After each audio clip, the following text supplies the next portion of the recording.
একবার সম্ভবত একটা এয়ারপোর্টে গিয়ে একটা মানে খুবই আনএক্সপেক্টেড একটা সিচুয়েশন আপনি ফেস করলেন আগ্নেয়াস্ত্র নিয়ে। আরেকটি আমি যদি বলি সেটা হচ্ছে যে কোনো এক সমন্বয়ক যিনি গুলশানে চাঁদাবাজি করতে গিয়ে ধরা পড়লেন, সেখানে আপনার নামটাও চলে আসলো এবং পরবর্তীতে আপনি বললেন যে আমি রাতে আড্ডা দিই, আসলে বেসিক্যালি আইদার ওয়েস্টিন অথবা সেই নীলা মার্কেটে হাঁস খেতে যান। আমার যাওয়া হয় ওয়েস্টার্নে বাই দ্য ওয়ে, সো আমি জীবনে কোনোদিন দেখিনি ওখানে হাঁসের মাংস সার্ভ করতে, সবাই ওয়েস্টার্নের হাঁস নিয়ে অনেক রিভিউ করা শুরু করলো। এই যে ঘটনাগুলা এবং সামহাও এগুলো আলোচনা অনেক বেশি হওয়ার কারণেই কি আপনি পরবর্তীতে রাজনীতিতে নির্বাচন থেকে নিজেকে দূরে রাখলেন, মানে বিগত নির্বাচন? মূলত যেটা গুলশানের চাঁদাবাজির ইস্যুটা আসলো, সেটা পরবর্তীতে আমরা ডিসকভার করলাম যে সেই ছেলেটাকে একজন বিএনপির নেতা তার বাসভবনে নিয়ে গিয়ে জোর করে সেই ভিডিওটা আদায় করেছে এবং তার ওয়াইফ এসে এটা সংবাদ সম্মেলন করে বলল। এবং ওই ছেলেটার হয়তো কিছুদিন আগে জামিন হয়েছে বা এরকম কিছু হবে।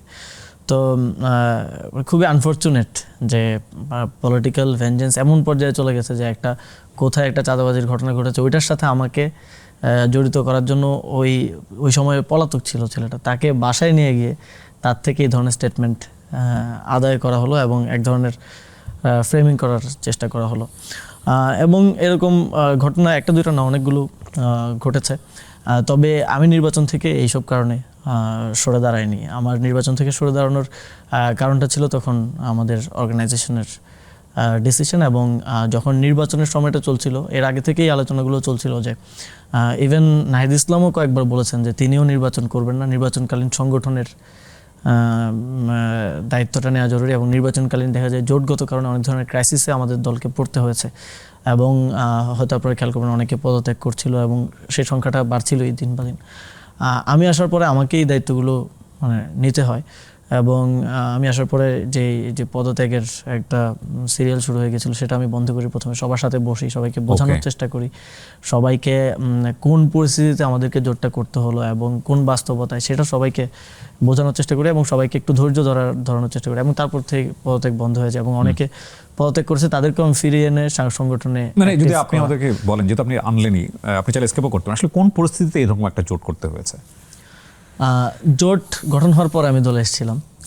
জোটটা but you know the answer, যেহেতু আপনি মুখপাত্র। হ্যাঁ, তবে জোটটা আমাদের যেই 1 বছর পূর্তি হতে যাচ্ছে আর 2 দিন পরেই, তো আমাদের 1 বছর পূর্তির 1 বছরের একটা বয়সের একটা সংগঠন হিসেবে মাঠ পর্যায়ে, একেবারে ওয়ার্ড পর্যায়ে, ইউনিয়ন পর্যায়ে কমিটি দেয়া, ওইখানে সাংগঠনিক স্ট্রাকচার শক্তিশালী করা, এটা করা ওঠে হয় না আর কি। ফলে তবে আমাদের একটা সমর্থন ছিল, এটা আমরা দেখছিলাম সারা দেশে। আমাদের প্রায় বিভিন্ন সার্ভেতে আমরা 10% প্লাস দেখছিলাম সমর্থন এবং এবার আমরা 30টা আসনেই 3% প্লাস ভোট পেয়েছে। যদি এর অর্ধেকও আমাদের ধরি তাহলে 300টা আসনে এটা প্রায় 15-16% হওয়ার কথা। এবং কয়েকটা পরবর্তী সার্ভেতে আমরা দেখেছি যে যদি 300 আসন আমরা করতাম আমরা 15-16% পেতাম। কিন্তু সেখানে একটা শঙ্কা রয়ে যেত যে ইন্ডিভিজুয়ালি আমরা সংসদে হয়তো প্রতিনিধিত্বটা নিশ্চিত করতে পারতাম না। আরও একটা বিষয় থাকে, সেটা হচ্ছে কিছু প্রিন্সিপালের ভিত্তিতেই ঐক্যটা হয়েছে, যেমন সংস্কারের বিষয়টা নিয়ে কোন রাজনৈতিক দলের কি অবস্থান, সেই বিষয়গুলো নিয়ে যখন আমাদের নেতৃবৃন্দ বিএনপির সাথে কথা বলতে যায় তাদের সদিচ্ছাটা তারা পায় নাই। না হলে জোটটা বিএনপির সাথেও হতে পারতো। এবং এখানে আমাদের আধিপত্যবাদ আমাদের একটা চ্যালেঞ্জ, সুশাসন আমাদের একটা চ্যালেঞ্জ, এবং আমরা দেখেছি গত 16-17 মাসে চাঁদাবাজি থেকে শুরু করে কি হয়েছে।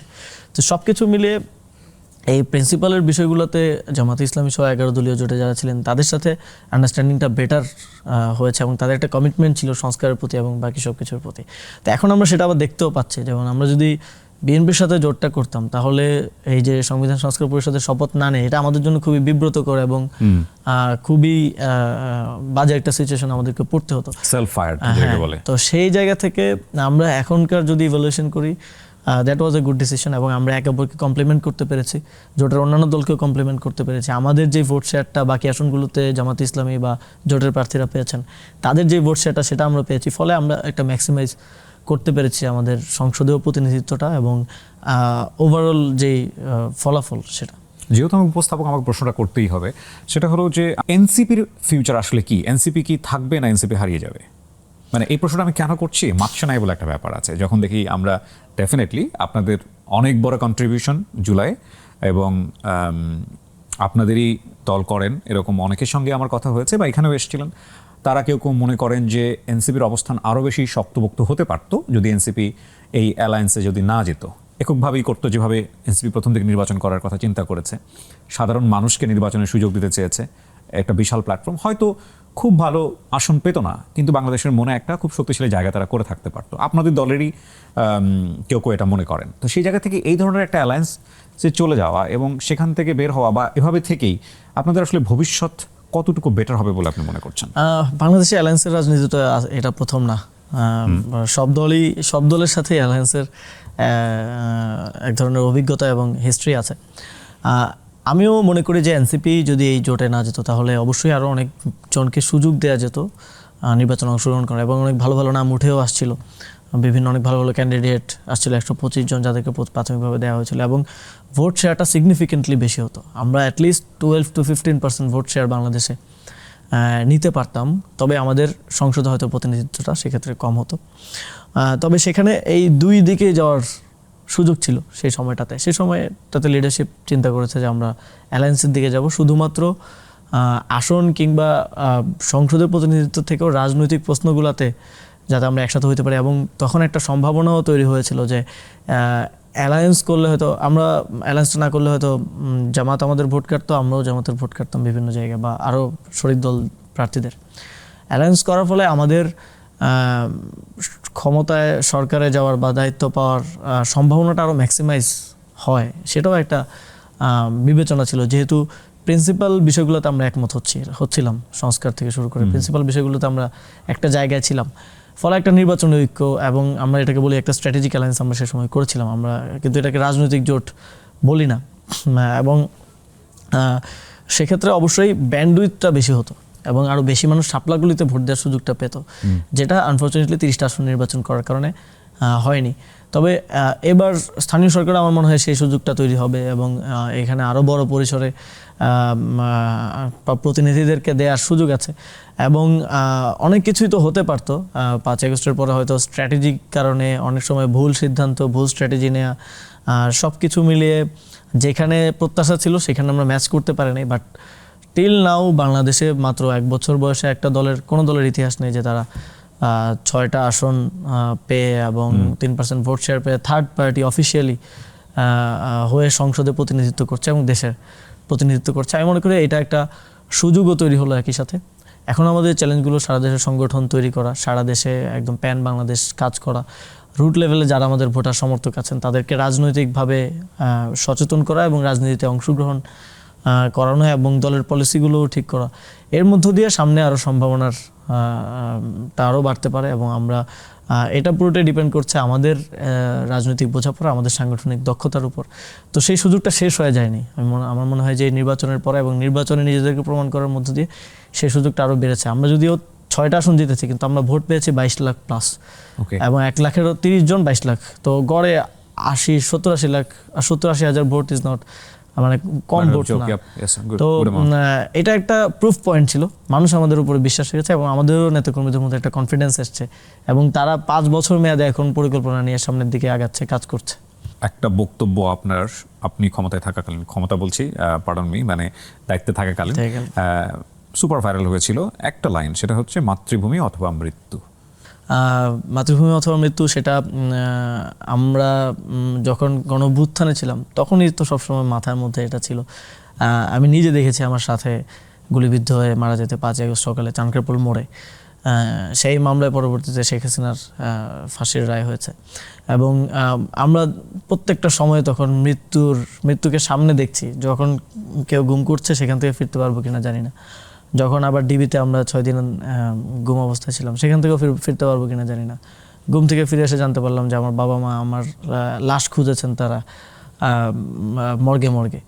তো তাদের সাথে আরও অনেক গার্জিয়ানরা মর্গে গিয়ে তাদের ছেলেদের লাশ খুঁজে পেয়েছেন। আমার ফ্যামিলি পেতে পারতো, তখন তো যাকে ইচ্ছে তাকে মেরে এবং লাশ গুম করে ফেলা হচ্ছিল, মর্গে পাওয়া যাচ্ছিল, এবং অনেকের লাশ পাওয়া যায়নি। অনেকের লাশ এই রিসেন্টলি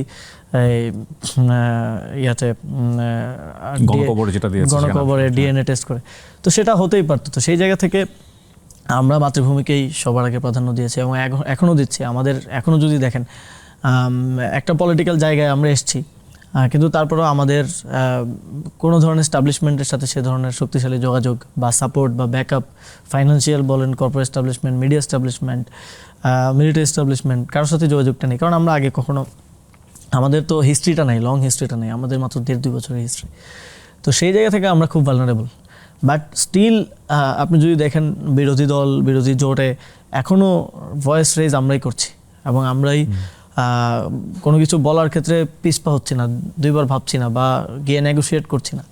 তো আমরা মনে করি এই জায়গাটার জন্য বাংলাদেশের মানুষ আমাদেরকে পছন্দ করে, এবং বাংলাদেশের মানুষ চায় আমরা এটা থাকি, এবং এটা আমরা যে কোনো পরিস্থিতিতে থাকবো। সেটা যদি আবারও কখনো নিপীড়নের সময় আসে, আবারও কখনো মৃত্যু সামনে আসে, তাহলে পিছপা হব না। অ্যান্ড আমাদের অধিকাংশেরই এটা মানে এক ধরনের বোনাস লাইফ লিড করার মতো সিচুয়েশন, কারণ ওই সময়টাতে আমাদের বন্ধুরা মারা গিয়েছে, শহীদ হয়েছে, তা আমরাও হতে পারতাম।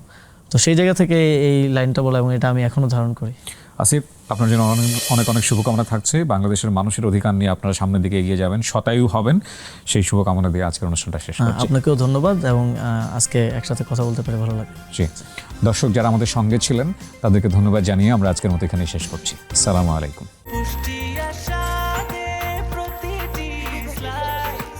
ব্রেকফাস্ট, টিফিন কিংবা স্ন্যাক টাইমে মজাদার আয়োজন মানে অল টাইম ব্রেড।